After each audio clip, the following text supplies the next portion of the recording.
A'udhu billahi minash shaitanir rajim. Bismillahir rahmanir rahim. Dear students of class 8, I welcome all of you with the Islamic greetings. Assalamu alaikum wa rahmatullahi wa barakatuh. Today we are going to solve the exercise of social science history subject. This is chapter number 5, When People Rebel.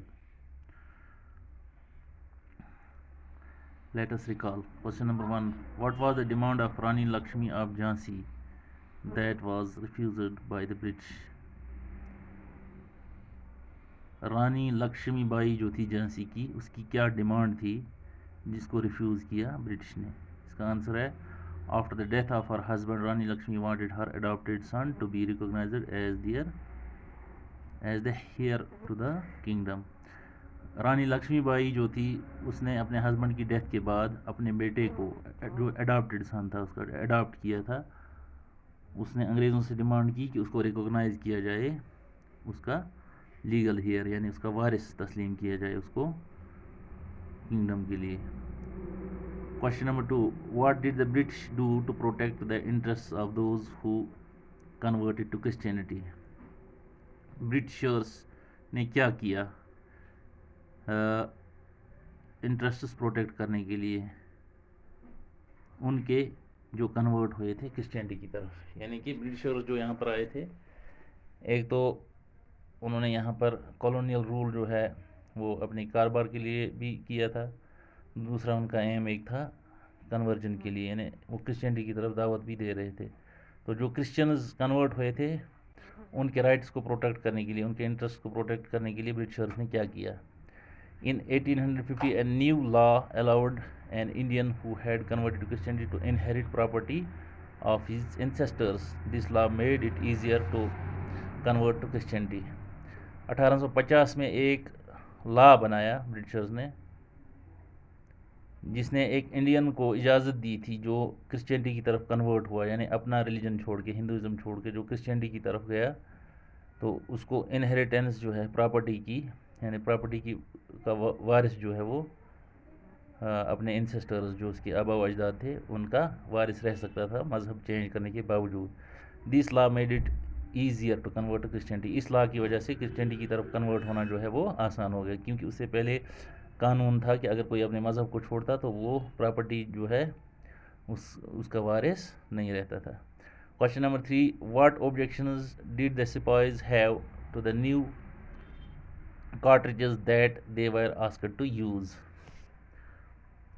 What objections did the spies have? Spies جو ہیں وہ کیا objection کرتے تھے to the new cartridges، نئے cartridge جو تھے اس کی کیا آبجیکشن کرتے تھے وہ that they were asked to use، جو ان کو یوز کرنی تھی نئی کارٹریج، ان کی کیا آبجیکشن تھی؟ یہ آپ نے پڑھا ہے لیسن میں نے آپ کو پڑھایا ہے کہ کون سی آبجیکشنز تھی. It was rumoured that the new cartridge, جو نئے کارٹریج سپائز کو پہننے کے لیے دیے گئے تھے، ان کو افواہ کی گئی تھی کہ they were coated with the fat of cows. جیسا کہ آپ جانتے ہیں ہندوازم میں کاؤ جو ہے اس کو ایک مقدس جانور ہے، بلکہ خدا تک بھی مانا جاتا ہے، بھگوان مانا جاتا ہے گائے کو. تو سپاہیوں میں یہ پھیلایا گئی ریومر کی فیٹ جو ہے کاؤز کا اور پگز کا، اس کی کوٹنگ کی گئی ہے ان کارٹریجز پر. اس کی وجہ سے ہرٹ ہوئے ان کے سینٹیمنٹس، ہندوز کے بھی اور مسلمز کے بھی، کیونکہ مسلمز جو ہیں وہ پگ کو حرام سمجھتے ہیں، اس لیے ان کا فیٹ جو ہے کارٹریج پر لگایا گیا تھا. تو مسلمز نے اس کا یہ اعتراض کیا، اور ہندوز جو ہیں گائے کو مقدس سمجھتے ہیں، تو گائے کے فیٹ جب انہوں نے کارٹریج کے ساتھ لگایا تو ہندوز کے سینٹیمنٹ جو ہیں وہ اس سے ہرٹ ہو گئے، اس لیے سپائز نے آبجیکشن کی وہ کارٹریج پہننے سے. Question number 4. How did the last Mughal emperor live the last year of his life? جو لاسٹ مغل امپیرر تھا اس نے اپنی زندگی کا آخری سال جو ہے وہ کس طرح سے گزارا؟ The last Mughal emperor spent the last years of his life in a jail in Rangoon. وہ رنگون کی ایک جیل میں اس نے زندگی کا اپنا آخری حصہ گزارا along with his wife، اپنی بیوی کے ساتھ. Let us discuss question number 5.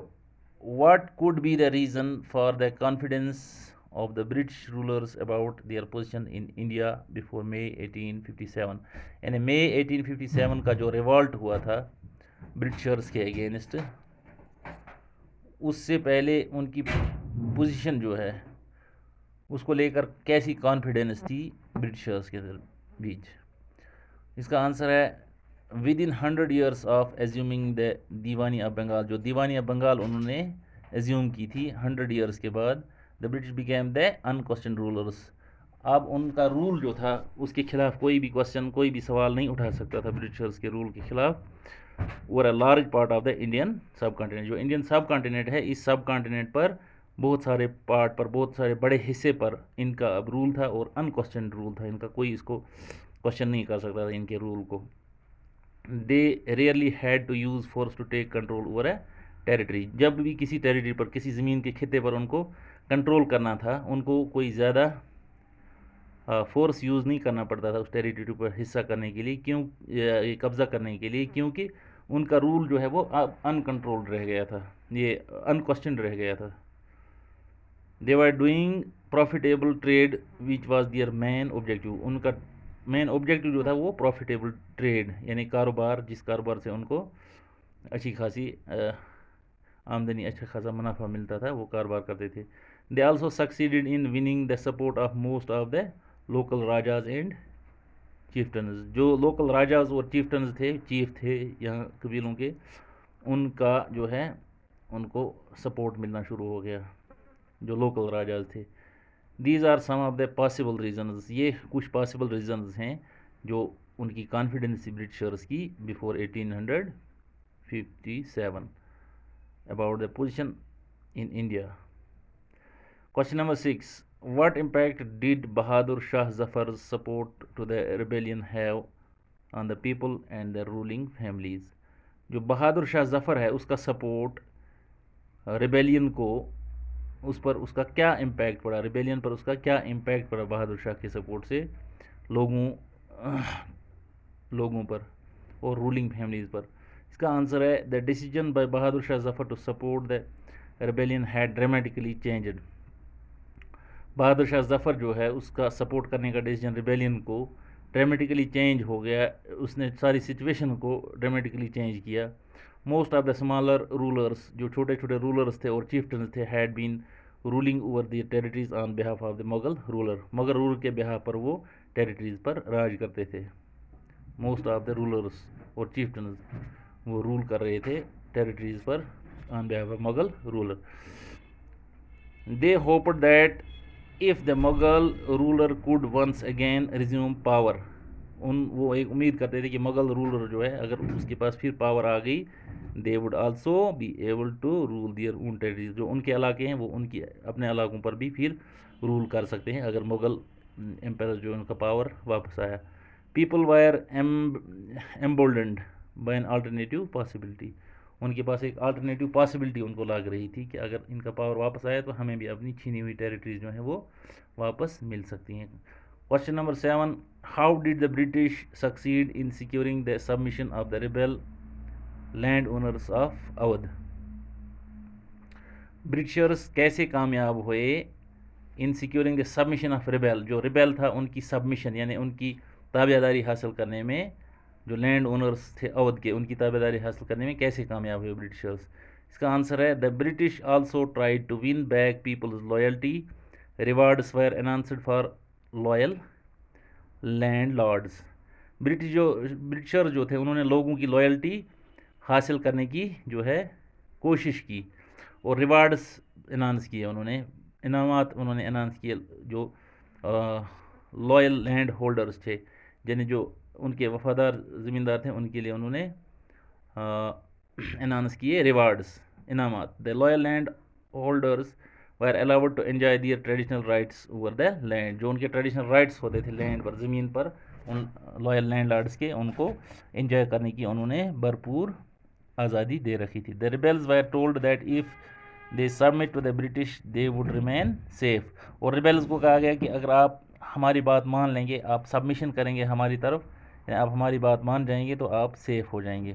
And their claims and rights, جو آپ کی کلیمز اور رائٹس حقوق ہیں وہ بھی پورے ہو جائیں گے. وڈ ناٹ بی ڈینائڈ, ان کا انکار نہیں کیا جائے گا. But there was a condition that they had not killed any white people. لیکن ان کو کنڈیشن رکھی کہ کسی بھی سفید انگریز کو وہ مار نہیں سکتے ہیں, کسی بھی گورے کو وہ